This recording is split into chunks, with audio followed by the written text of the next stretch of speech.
नमस्कार, market today में आप सभी का स्वागत है। मैं हूं सुमित और ये लगातार दूसरा दिन जबकि भारतीय बाजारों ने इस हफ्ते में अच्छा प्रदर्शन किया। शुक्रवार की तेज गिरावट, सोमवार को जोरदार तेजी और आज फिर भारतीय बाजारों में उतार चढ़ाव के बाद सत्र के आखिरी हिस्से में अच्छी खासी खरीदारी के बाद 14,900 के ऊपर निफ्टी बंद हुआ। करीब 450 अंकों का उछाल सेंसेक्स में 50,297 के स्तरों पर यहां पर भी क्लोजिंग रही और निफ्टी बैंक भी लोअर लेवल से एक स्ट्रॉन्ग पुल बैक करीब 125 अंक ऊपर 35,420 के स्तरों पर बंद होता हुआ दिखाई पड़ा। तो एक अच्छी खरीदारी फ्रंट लाइन इंडेक्स में तो थी ही, लेकिन उससे ज्यादा बेहतर परफॉर्मेंस था मिड कैप और स्मॉल कैप का, जो कि दिन के ऊपरी स्तरों पर बंद हुए। छोटे छोटे और कई सारे अलग अलग पॉकेट्स में खरीदारी थी। आईटी शेयरों में आज जोरदार तेजी, ऑटो शेयरों में जोरदार तेजी, पीएसयू जो कि लगातार फेवरेट बने हुए वहां पर भी खरीदारी। इसके अलावा अच्छी तेजी थी पेपर स्टॉक्स के अंदर भी, जहां पर जोरदार उछाल देखने को मिला और चीनी, इथेनॉल जैसी कंपनीज जो थी वहां पर भी खरीदारी का दौर देखने को मिला। तो ओवरऑल बेहतर ट्रेड का सेटअप और जिसमें मिड कैप स्मॉल कैप अच्छे से परफॉर्म करते हुए दिन के ऊपरी स्तरों के आसपास ही मार्केट्स को बंद करके गए। चलिए कुछ आंकड़ों को अब एक एक करके देख लेते हैं। सबसे पहले तो आप निफ्टी का चार्ट देखेंगे तो आपको ज्यादा बेहतर सिचुएशन समझ में आएगी। आज सुबह अंतर्राष्ट्रीय बाजारों से संकेत फ्लैट टू पॉजिटिव साइड पे थे। उसके बाद शुरुआत तेज हुई, तेज होने के बाद गिरावट आई और एक समय में निफ्टी ऑलमोस्ट लाल निशाने पहुंचा, वहां से स्ट्रॉन्ग पुल बैक, इसीलिए 200 अंकों की रेंज आज आपको निफ्टी में बनते हुए दिखाई पड़ी। सेंसेक्स में रेंज बनी करीब 650 अंकों के आसपास की और निफ्टी बैंक में ज्यादा वोलेटाइल ट्रेड रहा तो 750 अंकों की रेंज यहां पर बनते हुए दिखाई पड़ी, क्योंकि निफ्टी बैंक एक समय में लाल निशाने पहुंच गया था और वहां से उसने एक पुल बैक दिया। इसके अलावा आप एडवांस डिक्लाइन के आंकड़ों पर नजर डालेंगे तो तब सभी आंकड़े आपको तेजी ही इंडिकेट करेंगे, जहां पर निफ्टी के अंदर करीब 43 शेयर तेजी में, 7 शेयरों में बिकवाली, सेंसेक्स के 24 शेयरों में तेजी, रफली 6 शेयरों में बिकवाली, निफ्टी बैंक के 10 शेयरों में तेजी और करीब 1 शेयर में बिकवाली।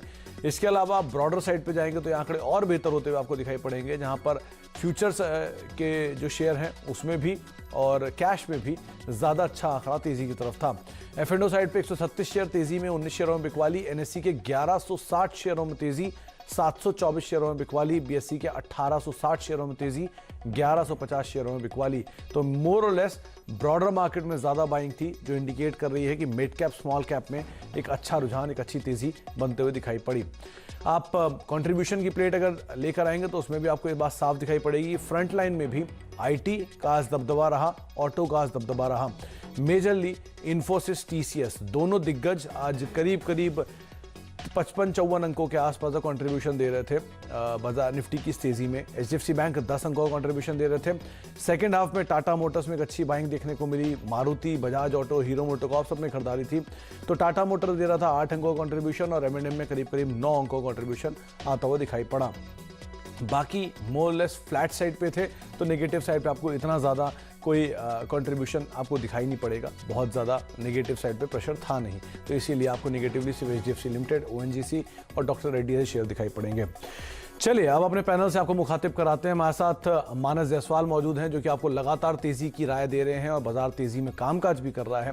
इसके अलावा दीपाली हैं, जो कि आपको बताएंगे कि पेपर शेयरों में आज क्या हुआ ऐसा जो जोरदार तेजी देखने को मिली, और यतिन से हम रोज बरोज जानते हैं कि डीलर्स रूम में किस तरह की बज है।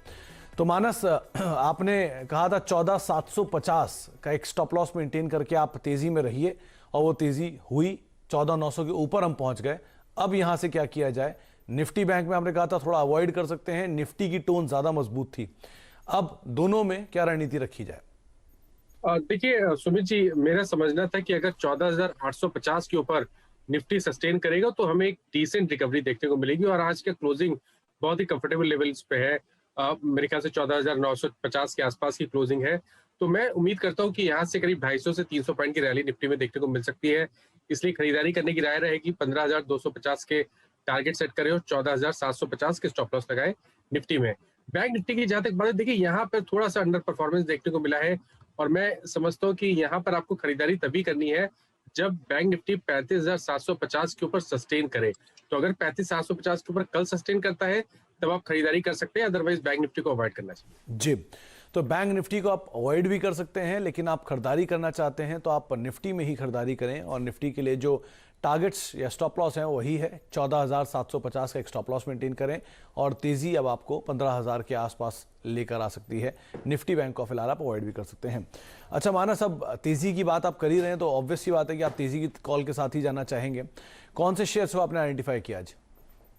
देखिए एक सेक्टर था आज जिसने क्लियर कर आउट परफॉर्मेंस दिया और वो था ऑटो स्पेस। मेरे ख्याल से ऑटो इंडेक्स 3.5% ऊपर था और जितने ऑटो स्टॉक्स थे सुमित जी सब बेहतरीन प्रदर्शन कर रहे थे और कुछ स्टॉक्स ने उनमें से ब्रेकआउट दिया है। और सबसे बेहतरीन चार्ट तो टाटा मोटर्स के हैं क्योंकि यहाँ पर गिरावट देखने को नहीं मिली थी, कंसोलिडेशन देखने को मिला था और फाइनली आज एक फ्लैग पैटर्न का ब्रेकआउट टाटा मोटर्स पे देखने को मिला है। तो टाटा मोटर्स पे खरीदारी करिए, 330 के स्टॉप लॉस रखिए, 375 के टारगेट रहेंगे। और दूसरा स्टॉक है पेज इंडस्ट्रीज का, जहां पर मेरे ख्याल से 28,000 के आसपास बॉटम बन गया है। स्टॉक ने एक ब्रेकआउट 29,400 के ऊपर ऑलरेडी दे दिया है। तो मैं उम्मीद करता हूँ कि 30,750 तक के स्तर पेज इंडस्ट्रीज में देखने को मिलेंगे। खरीदारी करिए 28,800 के स्टॉप लॉस के साथ। तो 28,800 ये स्टॉप लॉस आप मेंटेन करें पेज इंडस्ट्रीज के लिए, 30,750 का टारगेट। और दूसरा जो अभी बाजार का फेवरेट है टाटा मोटर्स, जिसके ऊपर आप दांव लगाएं। तेजी देख रहे हैं मानस यहां से, उनको लगता है कि और ज्यादा अपसाइड इस स्टॉक में खुल सकता है। करीब 375 का टारगेट, 330 का एक स्टॉप लॉस मेंटेन करें। ब्रोकरेज हाउसेस 450 तक के टारगेट्स भी यहां पर दे रहे हैं। अच्छा, अब कुछ और स्टॉक्स की बात करते हैं मानस। पहला तो आईटी स्पेस, सबसे ज्यादा आज जिस पे फोकस रहा वो आईटी था। तो दिग्गज से आप उठा लीजिए टीसीएस को और एक और नाम है एचसीएल टेक को, दोनों ही डे हाई पर बंद हुए। क्या किया जाए इनमें? देखिए जितने आईटी स्टॉक्स थे वहां पर रिकवरी देखने को मिली है।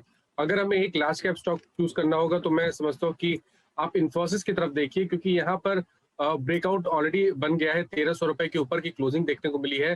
तो उम्मीद करिए कि यहाँ पर आपको एक डिसेंट अपमूव देखने को मिलेगा। तो इन्फोसिस में आप करंट लेवल्स पे खरीदारी करिए, 1284 के नीचे स्टॉप लॉस रखिए और 1350 के टारगेट रहेंगे। दूसरा स्टॉक आपने एसएल टेक बोला। देखिए मॉर्निंग में मैंने एसएल टेक की बात की थी और मैं अभी भी समझता हूँ कि एसएल टेक में करीब 975 से 985 के लेवल्स को टच करने का पोटेंशियल है। तो खरीदारी की राय यहाँ पर भी रहेगी, 934 रुपए का स्टॉप लॉस रखें। तो 934 का एक स्टॉप लॉस मेंटेन करें और 980 990 ये वो टारगेट्स होंगे जो कि आप एचसीएल टेक में देख सकते हैं। दिन के ऊपरी स्तरों पर शेयर बंद हुआ है। फ्यूचर में तो इनफैक्ट 960 के ऊपर भी जाके इसने क्लोजिंग दिया है, तो आप उस लिहाज से अपनी रणनीति को रख सकते हैं। अच्छा, दूसरा जो आज फेवरेट था, एक आपने बात की टाटा मोटर्स की, मैं ऑटो स्पेस में, दूसरा नाम आता है M&M। कल भी तेजी थी, हालांकि ऊपरी स्तरों से टूटा था, आज तेजी रही और मजबूत रहा। क्या किया जाए M&M के अंदर? अब मैं समझता हूँ सुमित जी, क्योंकि स्टॉक ने 50 डे मूविंग एवरेज पे सपोर्ट लिया और वहां से वी शेप रिकवरी देखने को मिली है। आर्ली चार्ट देखिए तो वहां पर हायर टॉप्स हायर बॉटम्स का कंफर्मेशन है। तो मैं उम्मीद करता हूँ कि M&M में और रैली देखने को मिलेगी। 920 रुपए तक के टारगेट सेट करें, खरीदारी करें, 830 रुपए का स्टॉप लॉस रखें। तो 830 का स्टॉप लॉस और 900 रुपए के टारगेट्स के लिए आप यहां पर दांव लगा सकते हैं। अच्छा, कुछ कैश के स्टॉक्स देखिए। पहला नाम तो ऑब्वियस है आज जस्ट डायल का रहेगा। जोरदार तेजी में स्टॉक है, लास्ट में एक ब्लॉक भी हुआ और उस ब्लॉक के बाद शेयर में अपर सर्किट लग गया। अगर कल कोई पोजीशन अपनी होल्ड करके ले गया है तो क्या किया जाए? देखिए डिपेंड करता है, अगर आपका नजरिया बड़ा है, अगर आप आने वाले 2 से 3 मंथ होल्ड कर सकते हैं, तब तो टारगेट बहुत बड़े आते हैं। 1300 रुपए के टारगेट आते हैं क्योंकि 2019 के हाई ब्रेक हुए हैं। तो उम्मीद करिए कि ये रैली रुकेगी नहीं, यहाँ पर 1300 रुपए तक के टारगेट पॉसिबल है। ट्रेडिंग का नजरिया हो तो आपको स्टॉप लॉस रखना है 885 का और बने रहना है। और कल भी मैं समझता हूँ कि एक रैली देखने को मिलेगी और कम से कम 1 से 2 दिनों में 1050 तक के स्तर तो जरूर देखने को मिलेगी जस्ट डायल में। चलिए, तो 1050 यानी कि मौजूदा स्तरों से भी करीब करीब 100 रुपए का अपसाइड और आप जस्ट डायल के अंदर देख सकते हैं, जिस इंटेंसिटी से इसमें खरीदारी आई है। कुछ पीएसयू स्टॉक्स को देखिए। आज स्टार परफॉर्मर रहा एनटीपीसी, बीएचईएल, दोनों में ही जोरदार तेजी देखने को मिल रही थी। बीपीसीएल, इस 2-3 नाम जो मैंने लिए पीएसयू के, या कोई आपके मन में अगर थॉट आता हो तो कोई ऐसा नाम आप रिकमेंड करना चाहेंगे? देखिए मेरा तो फेवरेट इस स्पेस में एनटीपीसी है और एनटीपीसी मैंने रिकमेंड पहले भी किया और उसका रीजन ये था कि यहाँ पर एक ट्रायंगुलर पैटर्न का ब्रेकआउट देखने को मिला है, कंसोलिडेशन देखने को मिला था, लेकिन फाइनली फिर से आज एक ब्रेकआउट देखने को मिला है। तो सुमित जी एनटीपीसी में खरीदारी करनी चाहिए, 108 रुपए का स्टॉप लॉस रखिए और कम से कम 120 रुपए तक के टारगेट्स एनटीपीसी में पॉसिबल है। ओके, तो एनटीपीसी में आप 108 का स्टॉप लॉस रखिए और 120 तक की चाल यहां पर देखने को मिलेगी। कुछ और नाम जो कि अब तक परफॉर्म नहीं करके गए मानस, उसमें एक पेट्रोनेट का नाम आता है। आज एक कंसोलिडेशन यहां पर चल रहा था, सेकंड हाफ में थोड़ी बहुत बाइंग भी थी। क्या किया जाए इसमें? मैं समझता हूँ कि अगर आपके पास पोजीशन है तो चांस लेना चाहिए, बने रहना चाहिए, 250 रुपए के नीचे स्टॉप लॉस रखना चाहिए। लेकिन फ्रेश खरीदारी आपको तब करनी है जब 260 के लेवल्स ब्रेक हो, क्योंकि करीब 7-8 दिनों से स्टॉक एक रेंज में ट्रेड कर रहा है, 250 और 260 की रेंज में। तो ट्रेडर के तौर पे फ्रेश खरीदारी 260 रुपए के ऊपर करनी है, लेकिन एग्जिस्टिंग पोजीशन में बने रहिए 250 के स्टॉप लॉस के साथ। तो 250 का एक स्टॉप लॉस और एग्जिस्टिंग पोजीशन में बने रहे, ये आपको राय मानस ने दी है अगर आपके पास पेट्रोनेट है तो। चले, आज एक और सेक्टर जो बज कर रहा था वो था पेपर स्पेस। पूरे सेक्टर के अंदर आज एकाएक खरीदारी आई और जोरदार तेजी रादर देखने को मिली। मानस से भी हम बातचीत करेंगे कुछ दिग्गज कंपनीज पे पेपर स्पेस के। जेके पेपर आपकी स्क्रीन पर है, 10% ऊपर बंद हुआ। ओरिएंट पेपर 12% ऊपर। वेस्ट कोस्ट पेपर करीब करीब 10% ऊपर। इन सब में तेजी की वजह क्या रही, पहले दीपाली समझ लेते हैं, फिर हम मानस से बातचीत करेंगे इसके ऊपर। दीपाली, क्या देखा आपने पेपर स्पेस में? पेपर स्टॉक्स में वॉल्यूम्स के साथ स्ट्रॉन्ग बाइंग आज के सेशन में देखी गई। जेके पेपर, स्टार पेपर, ओरिएंट पेपर, वेस्ट कोस्ट पेपर में हमने 10% तक की तेजी आते हुए देखी है। इनफैक्ट आज ही नहीं, अगर आप जनवरी से लेकर अब तक इन स्टॉक्स की परफॉर्मेंस देखेंगे यानी पिछले 2 महीने की परफॉर्मेंस देखेंगे तो इन स्टॉक्स की ओर से अच्छे रिटर्न्स बने हैं। जेके पेपर ने 50% के रिटर्न दिए हैं जनवरी से लेकर अब तक। वेस्ट कोस्ट पेपर, साथ ही ओरिएंट पेपर, स्टार पेपर जैसे स्टॉक्स की ओर से भी 40% प्लस के रिटर्न्स आए हैं अगर इस साल की शुरुआत से इन रिटर्न्स की कंपैरिजन करें तो। दरअसल आज हालांकि जो तेजी बनी उसके पीछे एक रीजन रहा। वॉल स्ट्रीट जर्नल की रिपोर्ट आई है जिसमें उन्होंने मेंशन किया है कि चाइना में जो प्राइसेस है पेपर के वो बढ़ सकते हैं और प्राइसेस 100 से $130 प्रति टन तक बढ़ सकते हैं। इनफैक्ट चाइना दुनिया भर से लगभग 33% पेपर पल्प जो दुनिया भर में मैन्युफैक्चर होता है उसका कंजम्पशन 33% चाइना में है। और इस बज के दौरान कि प्राइसेस बढ़ सकते हैं चाइना में, हमने देखा है कि जो शंघाई में सॉफ्टवुड पेपर पल्प है उसके फ्यूचर में उछाल देखने को मिला है और 1 दिसंबर से अब तक 40% का उछाल ऑलरेडी दर्ज किया गया है। तो प्राइस बढ़ सकता है पेपर का और यही कारण है कि वॉल्यूम्स के साथ बाइंग इस पूरे स्पेस में आज देखने को मिली। तो पूरे स्पेस में आज एक जोरदार तेजी रही और एक स्ट्रॉन्ग बज बनी। रादर कुछ शेयर तो डे हाई पर बंद होते हुए भी दिखाई पड़े। मानस, आपने कैसे रीड किया पेपर स्पेस की तेजी को? जेके पेपर 160 के स्तरों पर क्लोजिंग दी है, क्या किया जाए यहाँ पे? देखिए, सीएनबीसी आवाज में बहुत ही सही लेवल्स पे पेपर स्टॉक्स के बारे में आज बात हुई थी और वहां से भी काफी अच्छी खासी रैली देखने को मिली। अब मैं समझता हूँ कि अगर आपने मिस कर दिया है तो ट्रेन निकल चुकी है, थोड़ा इंतजार करिए।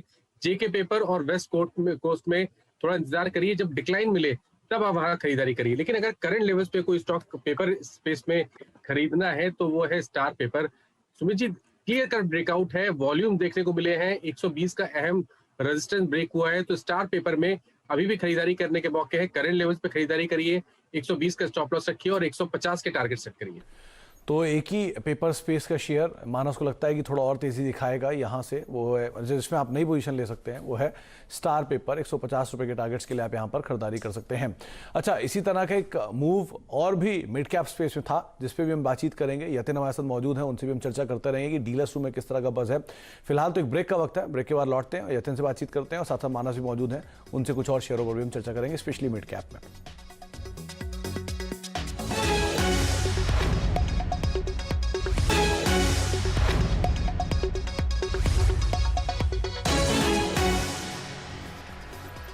आप देख रहे हैं मार्केट्स टुडे। हमारे साथ मानस जायसवाल मौजूद हैं जो कि आपको बाजार में लगातार तेजी की बातचीत कर रहे हैं, तेजी की राय दे रहे हैं, खरीदारी की बातचीत कर रहे हैं। और अब हमारे साथ यतिन भी मौजूद हैं जो कि आपको बताते हैं कि डीलर्स रूम में किस तरह की बस देखने को मिल रही है, कहां पर खरीदारी, कहां पर बिकवाली है। तो यतिन, आज आपने क्या पिक किया डीलर्स रूम से? आज के 3 डीलिंग रूम रिकमेंडेशन में सबसे पहले एसबीआई, और क्योंकि आज निफ्टी बैंक में काफी अच्छी मुनाफा वसूली थी मार्केट के ऊपर जाने के बावजूद, तो डीलिंग रूम्स को लगता है कि एसबीआई में प्रॉफिट बुकिंग आ सकती है। आज इनफैक्ट शॉर्ट्स यहां हमको देखने को मिले। कुल मिला के 8% का ओपन इंटरेस्ट का एडिशन हुआ, फ्रेश शॉर्ट्स देखे गए और डीलिंग रूम्स को लगता है कि यहां से भी 5 से 6 रुपए की ट्रेडिंग डाउनसाइड हमको एसबीआई में देखने को मिल सकती है। इसके अलावा लॉन्ग साइड पे पीवीआर पे डीलिंग रूम्स की नजरें हैं। लास्ट आधे घंटे में काफी अच्छा कारोबार हुआ, अच्छे स्पाइक्स देखे गए प्राइस एंड वॉल्यूम एंगल से। और अगर आप आज ओपन इंटरेस्ट का एडिशन देखें तो यहां भी हमको 8% का ओपन इंटरेस्ट देखने को मिला, लेकिन लॉन्ग साइड पे तो काफी अच्छी पोजीशंस यहां भी हमको देखने को मिली लॉन्ग साइड पे, और डोमेस्टिक म्यूचुअल फंड्स यहां खरीदारी कर रहे हैं, ऐसा डीलिंग रूम्स का रुझान है। और इसीलिए यहां एक बीटीएसटी की सलाह वो अपने क्लाइंट्स को आज के सत्र के लिए दे रहे थे। और आखिर में अगर आप मिड कैप्स की बात करें तो सनफ्लैग आयन पे डीलिंग रूम्स का रुझान पॉजिटिव है। उनको लगता है कि स्टॉक पे 80 से 85 तक के लेवल्स देखने को मिल सकते हैं, क्योंकि रिसेंटली कंपनी ने अपने ऑटो क्लाइंट्स के साथ कॉन्ट्रैक्ट्स में रीनेगोशिएशन किया है और दाम जो है स्टील के काफी हद तक बढ़ चुके हैं, लगभग 8,000 रुपए प्रति टन के हिसाब से हमने देखा है। ओवरऑल बेसिस पे स्पेशलिटी ऑटो स्टील के भाव बढ़े हुए हैं। मार्च की जहां तक की कॉन्ट्रैक्ट रिन्यूअल की सवाल है तो सनफ्लैग आयन जैसी कंपनीज को बेनिफिट होगा जो 5 के सस्ते पी पे अवेलेबल हैं। तो ओवरऑल बेसिस पे यहां भी dealing rooms mid cap angle से काफी पुलिस दिखाई दे रहे हैं। तो मिड कैप में बाइंग है और मिड कैप में खास तौर से आज सेकेंड हाफ में वहां बाइंग देखने को मिली जहां पे अनलॉक का प्रोसेस थोड़ा और ज़्यादा बढ़ने से फ़ायदा मिलेगा। मिसाल के तौर पे पीवीआर एक नाम था, डेल्टा कॉप एक नाम था जहां पर खरीदारी देखने को मिली। तो मानस एक एफओ में आप देखिए डेल्टा पीवीआर को और दूसरा कैश मार्केट में आप देखिए डेल्टा कॉप को, क्या किया जाए इन दोनों में? देखिए पीवीआर की बात करिए तो मैं समझता हूँ थोड़ा और इंतजार करिए। ये सही है कि 200 दिनों के मूविंग एवरेज पे पीवीआर ने सपोर्ट लिया है, लेकिन 1425 के ऊपर ही आपको पीवीआर में खरीदारी करनी है, क्योंकि वो लेवल ब्रेक होंगे तो शायद आपको 1500 के स्तर भी देखने को मिलेंगे। डेल्टा कॉप की जहां तक बात है, देखिए डेल्टा कॉप पे पोजिशनल तौर पे खरीदारी करनी है। एक ब्रेकआउट ऑलरेडी चार्ट्स पे आ गया है। 150 रुपए का स्टॉप लॉस रखे और 180 के टारगेट डेल्टा कॉप में सेट करें। तो 150 का स्टॉप लॉस, 180 के टारगेट से आप डेल्टा कॉप में देख सकते हैं। और पीवीआर में भी तेजी की बातचीत यतिन भी बता रहे हैं और मानस को भी लगता है कि चार्ट्स पे बेहतर है। अच्छा, एक नाम है एचडीएफसी लाइफ, वापस 744 जो इसका ऑल टाइम हाई है उसकी तरफ अब पहुंचता हुआ दिखाई पड़ रहा है। आज सेकंड हाफ में जोरदार तेजी आई थी, हाई इंटेंसिटी के साथ बाइंग थी, क्या किया जाए यहाँ पे? देखिए ट्रेंड पॉजिटिव है, हाई टॉप हायर बॉटम्स बिल्कुल क्लियर दिख रहे हैं। सुमित जी, तो मैं समझता हूँ कि अगर किसी के पास एचडीएफसी लाइफ है तो वहां बने रहिए और 700 रुपए के नीचे स्टॉप लॉस रखिए। फ्रेश खरीदारी की राय 735 रुपए के ऊपर रहेगी। तो आप नई खरीदारी के लेवल्स आपको बताए गए, लेकिन अगर आपके पास है तो 700 का स्टॉप लॉस और अपनी पोजीशन के अंदर बने रहिए। अच्छा, ग्रासिम एक और देखिए, आज यहां पर भी अच्छी बाइंग देखने को मिल रही थी। हालांकि ग्रासिम तो डाइवर्सिफाइड है, लेकिन बाकी सीमेंट स्पेस के अंदर भी अच्छा खासा मूव आता हुआ दिखाई पड़ा। तो पहले आप ग्रासिम के चार्ट्स को देखिए, फिर हम कुछ और सीमेंट स्टॉक्स की बात करेंगे। देखिए ग्रासिम ने तो एक क्लियर कट ब्रेकआउट दे दिया है चार्ट्स पे। डेली चार्ट्स पे हायर टॉप हायर बॉटम बन रहा है, तो खरीदारी करने की राय रहेगी। 1255 के नीचे आपको स्टॉप लॉस रखना है और 1350 के टारगेट रहेंगे जी। तो 1350 के टारगेट ग्रासिम के लिए। एक नाम और है जेके सीमेंट, जेके लक्ष्मी सीमेंट, माफ कीजिएगा। आज करीब करीब 8% चढ़कर ये कारोबार कर रहा था। यहां पर क्या किया जाए? जिनके पास पोजीशन है वो भी, और कोई अगर नई फ्रेश पोजीशन लेना चाहता है तो जेके लक्ष्मी सीमेंट में क्या करे वो? देखिए ये तो बेहतरीन स्ट्रक्चर है और ये तो इन्वेस्टमेंट स्टॉक है, जहां पर अगर आप थोड़ा समय दे दें तो शायद आपको 525 तक के स्तर भी देखने को मिलेंगे। लॉन्ग टर्म चार्ट से ब्रेकआउट है, तो कभी कोई गिरावट मिले तो जेके लक्ष्मी में खरीदारी करनी चाहिए। 375 के नीचे आपको स्टॉप लॉस रखना है और टारगेट बड़े सेट करने हैं 525 रुपए के। तो 525 इन्वेस्टमेंट ग्रेड स्टॉक का दर्जा इसको दिया है मानस ने। उनको लगता है कि आप इसमें पोजीशनल होल्ड करें और 500 प्लस के टारगेट्स भी यहाँ आते हुए दिखाई पड़ेंगे। अच्छा, टूटने वाले शेयरों में आज ओएनजीसी का नाम शुमार था। वहां पर एक तरफ सरकारी कंपनियों में खरीदारी थी, लेकिन ओएनजीसी में प्रॉफिट टेकिंग थी। यहाँ क्या किया जाए? देखिए ये छोटा सा प्रॉफिट बुकिंग है, ऑलरेडी हमने एक मूव देख लिया है और मैं नहीं समझता कि जब तक 110 के नीचे की क्लोजिंग ना आए यहाँ पर कोई शॉर्ट करने की जरूरत है। लॉन्ग पोजीशन अगर आपके पास है तो बने रहिए, 109 रुपए का स्टॉप लॉस रखिए, लेकिन शॉर्ट करने की राय नहीं रहेगी। तो फिलहाल शॉर्ट ना करें, हल्की फुल्की प्रॉफिट टेकिंग है, थोड़ा सा पॉज लिया है, फिर दोबारा मोमेंटम पकड़ सकता है, तो बेहतर यही है कि आप शॉर्ट ना करें एटलीस्ट इस स्टॉक के लिए। बहुत बहुत शुक्रिया मानस हमारे साथ मौजूद रहने के लिए, सभी शेयरों पर बाजार पर बातचीत करने के लिए। यतिन दीपाली, आपका भी बहुत बहुत शुक्रिया हमारे साथ बने रहने के लिए। रणनीति मानस ने आपको साफ कर दी कि आप निफ्टी बैंक को अवॉइड कर सकते हैं, लेकिन निफ्टी में आप तेजी का ट्रेड लेकर चलेंगे और आपके लिए जो टारगेट है वो अब 15,250 के आसपास के आ रहे हैं। 14,750 के स्टॉप लॉस आप यहाँ पर मेंटेन कर सकते हैं। इसके अलावा आप जो मानस ने खुद कॉल दी हैं, आपको खरीदारी की ही दोनों कॉल्स दी गई हैं। एक है टाटा मोटर्स, 375 रुपये के टारगेट्स के लिए आप दाम लगाएं, और दूसरा है 30,750 के टारगेट्स के लिए पेज इंडस्ट्रीज। आज अच्छी तेजी में था, 4 से 5% का उछाल यहाँ पर भी देखने को मिला। इसके अलावा अलग अलग स्टॉक्स पे मानस ने कहा कि इन्फोसिस एक बेहतर विकल्प है आईटी में 1350 के टारगेट्स के लिए, और एचसीएल 980-990 तक दिखा सकता है अपनी चाल। एमएनएम में आप 920 के टारगेट्स के लिए दाम लगाएं, 830 का एक स्टॉप लॉस यहां पर मेंटेन करके चल सकते हैं। इसके अलावा मानस का मानना है कि जो पीएसयू स्पेस है उसमें अभी भी बज़ आगे भी जारी रहेगा। आप एनटीपीसी पे दाम लगाएं 120 रुपए के टारगेट्स के लिए। जस्ट डायल वैसे भी पिछले 3 से 4 दिनों का स्टार परफॉर्मर है, 1050 के टारगेट्स के लिए आप खरीदारी करें। 870 का एक स्टॉप लॉस यहां पर भी मेंटेन करके चल सकते हैं। साथ ही साथ आपको पेपर स्पेस में स्टार पेपर पे दाम लगाने की मानस ने राय दी है। करीब 150 रुपए का टारगेट रखा है और 120 के स्टॉप लॉस साथ अपनी पोजीशंस को आप देख सकते हैं। चले इसी नोट के साथ तब मार्केट स्टडी को ही समेटते हैं, लेकिन आप क्योंकि बाजार में एक बड़ी तेजी देखी जा रही है और स्टॉप लॉसेस को आप स्ट्रिक्टली फॉलो करें। हालांकि जो मूव है वो मिड कैप में आ रहा है, तो मिड कैप की रैली को आप अच्छे से एंजॉय करें। इसी के साथ नमस्कार।